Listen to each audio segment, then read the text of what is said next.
As we expected, I think we faced two tough opponents this weekend. Anytime that there's local rivalry games, are always going to be very difficult for a variety of reasons, and to go away from home in front of good crowds and amped up teams was very difficult for us. And outside of probably the first half against Niagara, I thought the weekend was excellent. I thought we played exceptionally well in the second half on Friday, and then played terrifically against Canisius on Sunday night. So a lot of positives to take despite the results that we got.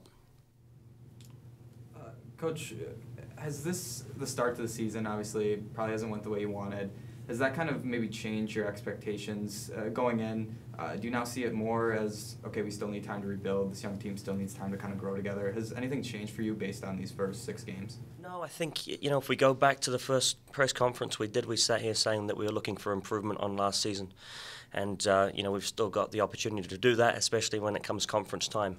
So the expectation is still to have an improvement on the season. And, I've no doubt that we're going to get that. And we've got 4 more games now to clean up the mistakes we've been making and improve and get ready for that opener on October 10th against Western Michigan. How important are these 4 games before MAC play begins for you guys to really figure everything out, get everything solidified? How important is that? Very important. I think we've been looking at a variety of different personnel options and formations, and we'll continue to do so over the next 4 games, so that we have something finalized and solidified come October 10th. Coach, is there any specific strengths that you kind of see yourself having to combat when you do play Detroit? And Duquesne seems to be a pretty good team this year. What exactly are you preparing yourself for when you face them? Well, we're really just focusing on ourselves at this point. I think if we can sort of sort ourselves out in the final third and be a little bit more clinical in that final third, we're going to get the goals that we need to win any match. So rather than focus on the opponents this weekend, we'll just be worrying about ourselves. So the main strengths that you guys are really looking to improve upon is the final third of your game, and just kind of having I know a bit of the scoring hasn't reflected the play. The play has been rather well. So is the main strength that you're looking to improve upon is the final third, and obviously we've got to keep a clean sheet at some point as well. And I think that's just come down to a little bit of a mental lapse. But I think once we've analysed these games that we've been playing, and we've held possession for the majority of the matches, and I think when you're in control of the ball for long periods of the time, it's tough for the defenders to stay mentally tuned in, and that's where we're getting caught out, and we're conceding goals on the break or in quick succession because we're not defending for long periods at all.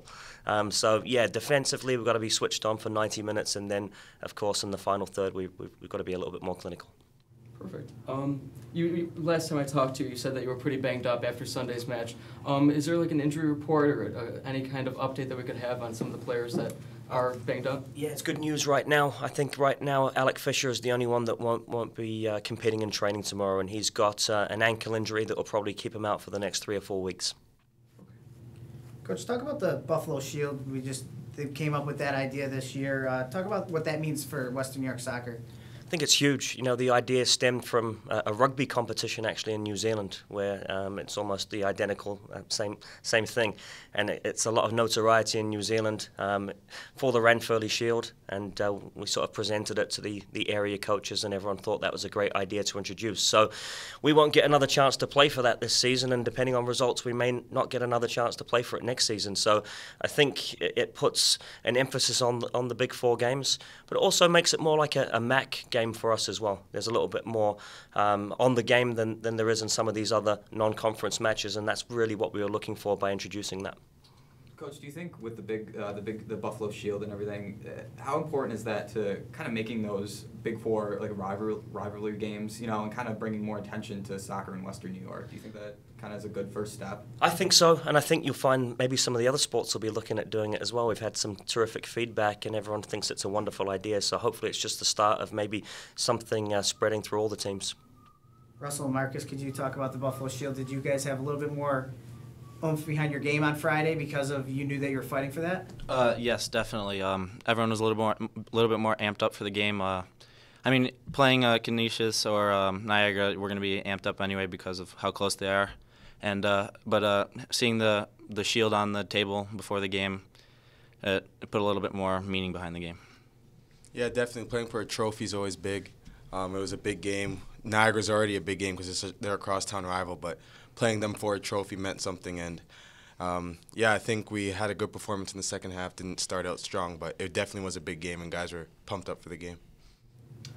Coach, this weekend you switched up goalies again. You used Cameron the first Friday's game against Niagara, then you put in Walid after against Canisius. What is the strategy between switching goaltenders, and do you see yourself deciding upon a permanent goaltender for the remainder of the season? I'd like to, but I'd like to keep a clean sheet as well. And I think, they both got excellent attributes. And if we could get the combination of both right now, we'd have a wonderful top-class goalkeeper. So I think there's areas that they can both work on, but areas that of the game that they're doing exceptionally well as well. But at the end of the day, I'll lean on my goalkeeper coach to suggest to me which way he thinks things should go that week based on what he's seen in training, and then we'll make that decision from there.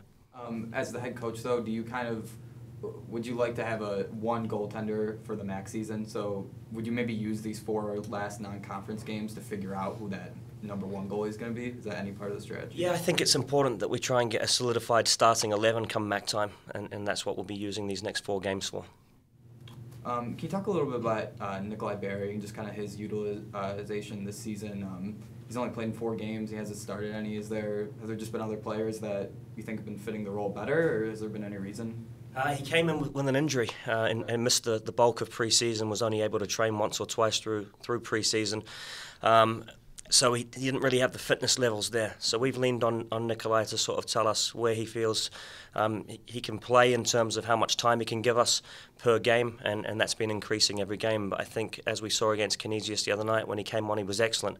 So he's edging closer to a starting spot. Okay, so he's just slowly getting back in the mix. Yeah. Can you tell us what the injury was or anything? Well, he's been working with a chiropractor, so it was a combination of a thigh strain and then a back issue. Obviously, it's a young team again this season, mostly being sophomores and freshmen. What do you players think as the chemistry of the team as the season goes onward? How are you guys working together? I think our chemistry is growing exponentially. After the last 2 games this weekend, especially the Canisius game, I thought we made an identity for ourselves. So we didn't hit the long ball as much. We were combination play throughout the entire field, and I was really happy with the chemistry and the way we were playing. Yeah, we're just working hard to figure each other out. Obviously, we had a preseason of 3 games, so you can't really figure yourselves out completely in those 3 games, but once you get moving and stuff like that, you get D1 competition under your belt and stuff, you start getting chemistry, and I think we'll notice it more when the season comes on, and like we said, MAC play is when it counts, so when we get it down for MAC play, we'll be flying. Russell, last year you were essentially the whole offense for this team. You led in almost all categories. This year it's kind of going the same way. You're leading the team in shots, goals. Do you kind of see this team as having more potential for other guys to get involved as well? Is that something you kind of want to see happen? Because obviously as a coach you don't want to just lean on one guy offensively. So do you see kind of this team having more potential to have more guys step up offensively? Definitely. The players that Stu has brought in and the players from last year that are stepping up now, we have all kinds of attacking firepower, and it's going to come out soon. You'll see. Going back a couple weeks ago now, I guess, can you talk about that midfield goal in double overtime? I got to give a lot of credit to Stu because I would never have shot if he didn't tell me to, and we had the wind at our back, so I didn't have to do all the work myself, and I was just trying to put it on frame, and good things happen. Did the lightning coming on, the game maybe getting canceled, that playing into it all? Definitely. We thought we were the better team that game, so we didn't want to walk away with a draw, and so we knew time was running short, so we went for the win, and it worked out for us. What was that moment like when it scored? Like, what was going through your brain when you're taking your shirt off, running across the field? It was pure joy.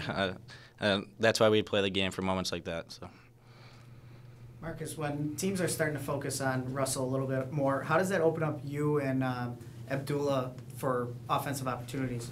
Oh, definitely. I think if you watch the Canisius game, that was a clear example of it. They had a couple guys on him during the game, and they were trying to shut him out. And then Abdullah and Nikolai Berry came on myself. We were able to exploit those avenues that Russell opened up for us. Guys were double-teaming him or man-marking him, and then we had avenues. And we created chances. I think it was one of our better games. We showed fight. And that's what great players do. If they're not always going to get the ball and stuff like that, they create avenues for other players. And he does that for us. And I think we'll see that again more come during the games and stuff like that. following So up. how do you change your play when you're getting double teamed or whatever? They're coming towards you a little bit. Yeah, well, if a team's man marking me, I try to change up my routes of where I'm at on the field. Try to leave spaces for other players to run into, and when they're on me that tight, just try not to get frustrated. Whenever I do get the ball, just play simple and not try to do too much. Coach, you said you're pretty impressed and you seem content with how your players have played so far. What's one moment that you really think stands out in your mind in which you really can say, I'm really proud of my team for achieving this? I think the Bryant game, to come back twice when we were a goal down and so quickly showed a lot of character and fight. I think, in the past, we would have lost that game, either 1-0 or 2-1, but we showed terrific character and fight, and I think that typifies what this group's got. And once they've got a little bit more experience and a little bit more confidence through the course of these next 4 games, I think we'll be raring to go for MAC play.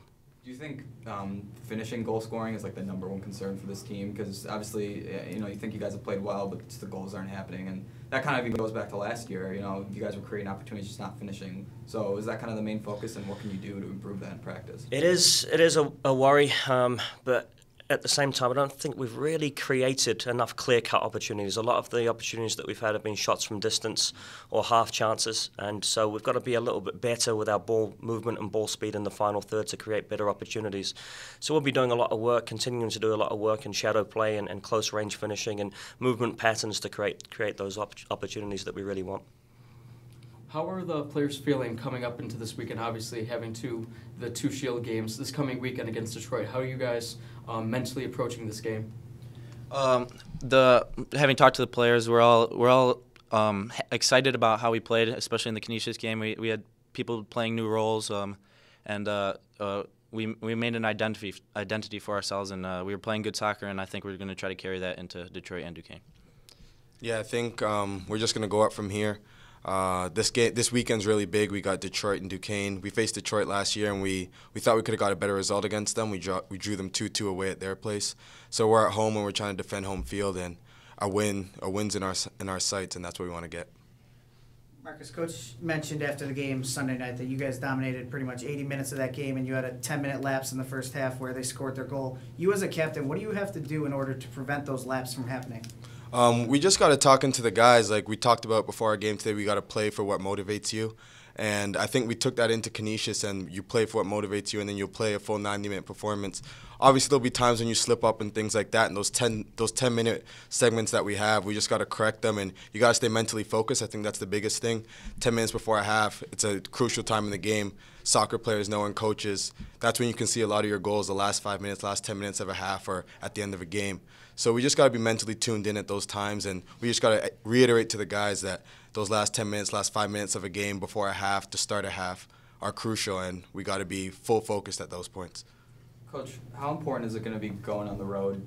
You guys have 11 games left. I think 7 of them are going to be on the road. So can you talk about the challenges of a young team going on the road, especially the latter part of the season? Really depends where you go, and I think there's different challenges out in California than there will be in Pittsburgh.